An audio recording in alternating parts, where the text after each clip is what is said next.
Alright, these are hints for the problems on linear programming in your textbook on pages 445 through 447.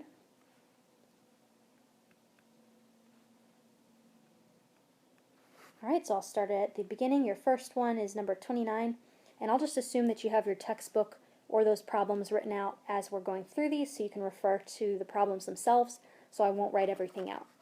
And again, I'm not going to solve the whole problem. This should just get you started. Alright, so in each of these problems, I would start by finding the variables, and I might even just skip ahead to the end of the problem. So number 29, the question is how many refrigerators should be shipped to each warehouse to minimize the cost? Alright, so looking back through the problem, you have two warehouses, A and B. So let's let X be the warehouses going, or the refrigerators going to warehouse A, and Y being the refrigerators going to warehouse B. Alright, and then I would look for constraints on the number of refrigerators. So we know that they must ship at least 100 refrigerators to the two West Coast warehouses. Okay, so altogether that combined value must be at least 100 refrigerators. And then we're told that warehouse A holds 25 already, warehouse B has 20, but each warehouse can only hold a maximum of 100.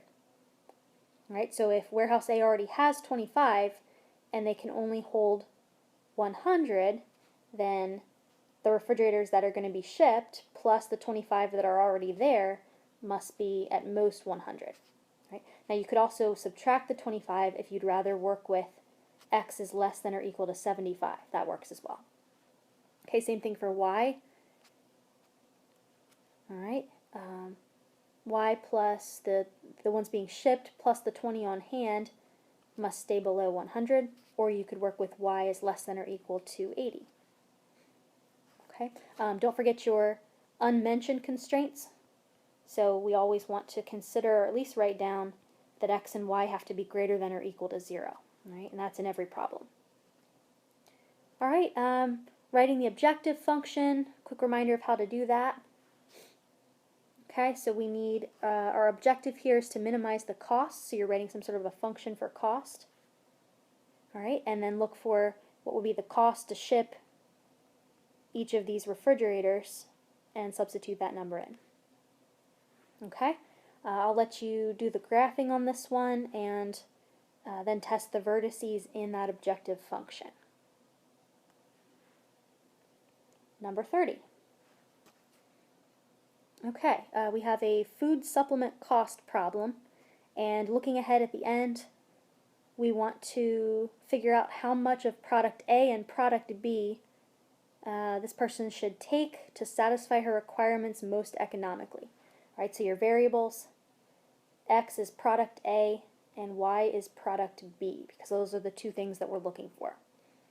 Alright, then the rest of the problem mentions two food supplements, 1 and 2, and then if you start looking for constraints, let's see, her doctor, Dr. Dawson, recommends she include at least 15 grams of each supplement. So the constraints are actually on supplement 1 and supplement 2, not the variables. So that's your clue that we need to make one of those charts to show the connection between the supplements and the products. Alright, so we'll set up a chart here. We've got product A and B.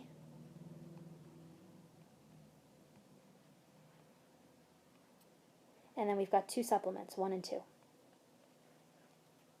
Alright, product A gives 3 grams per serving of supplement 1.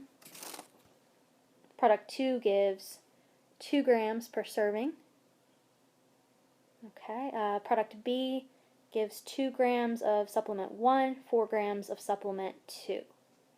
Alright, and then remember to go across, if she takes more than one of those products, or more than one serving, then she'd be taking multiples of the 3 and 2, and Y amounts of 2 and 4. Alright, and then to write the rest of your constraint, right, look for some limits, restrictions, or some number that we need to be above or below, greater than or less than for the supplements. Okay, and then those are going to be your two mentioned constraints.